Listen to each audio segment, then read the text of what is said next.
Hey guys, Stephanie with AmericanMuscle.com here with my review of the Ford Racing Strut Tower Brace for 2015 and up GT Mustangs. The Ford Racing Strut Tower Brace is going to be for the non-performance pack S550 GT owners out there that are looking to tighten up the front end.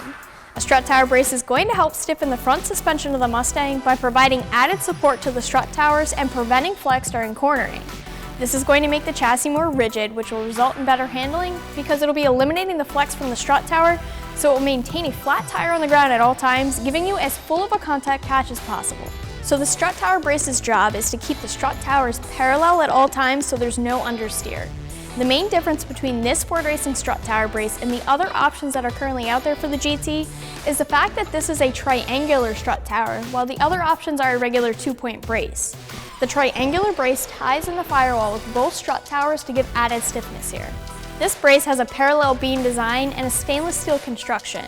This is powder coated black, and even though a mod like this is performance based, it's something that you're going to definitely notice whenever you pop the hood, so I think it helps that it actually looks good under the hood. And the powder will always keep it looking fresh.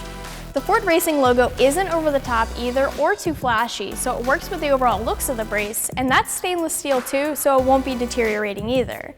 And just a little something to keep in mind. Since this is stainless steel and already powder coated, you know that you can change the color of the powder coat if you want to make it pop or go with the looks of your car if you've got a show car. Keep in mind that like a lot of other suspension parts, a strut tower brace is going to make a noticeable improvement by itself, even on a completely stock car. But as usual, remember that this is only one component of the suspension, and the improvements of the brace can be even more considerable when you start pairing it with other suspension mods. Once you start making other suspension upgrades, the strut tower brace will work to keep everything tied together and feeling tight and more stable. This means overall more consistent suspension no matter what you're doing with your car. As far as price, you're looking at spending between $150 and $200 for this strut tower brace. Now there are some other options on the site for the GT, but I will say that this brace is on the more affordable side when we look at the current offerings and prices. Both Steeda and Ford have a brace, and Ford's does look similar to the Ford Racing brace here, but that's no surprise. Steeda's version, on the other hand, is a tubular design, and you're looking at spending over $200 for both of these other options.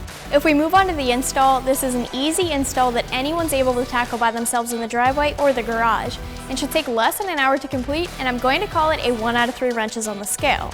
You won't need any tools out of the ordinary, but a torque wrench is something that you'll need for this, as well as a 15mm socket and a ratchet, and possibly a 2-arm puller if you wish to do it by the book. But as we'll show you, we managed to get around needing that tool. The instructions are going to tell you to remove the windshield wiper arms and cowl panel grille, but a few customers have noted that this is not necessary to complete the install, and you can see how we got around it. We pulled the plastic pins out of the cover and managed to sneak a wrench under the panel without having to remove it. This allowed us to avoid pulling off the wiper arms. The battery terminal will be in the way here, so disconnecting that will make the install go easier. There are 2 strut bolts for each side of the brace. The parallel part of the brace is going to sit over top of the firewall part of the brace, and you might happen to already have this firewall brace. It's up to you as to whether you're going to pull the factory one and install the new one under the parallel brace, or keep the factory one in place. If we're going to replace the cowl extension, that will be installed first, and then the new strut tower brace will be placed over top of it. The bolt should be tightened to 41 foot-pounds, and the battery can be reconnected, and that's all it's going to take. Wrapping things up here, the Ford Racing Strut Tower Brace is a 2-piece strut tower brace that creates a triangular design to really stiffen up the front end of the S550 Mustang and keep the strut towers as parallel as possible. It is the most budget-friendly option that's currently available on the market, and it's a full stainless steel that's powder-coated black, so it has a nice appearance under the hood. It's very easy to install, and you can check it out more online right here at AmericanMuscle.com.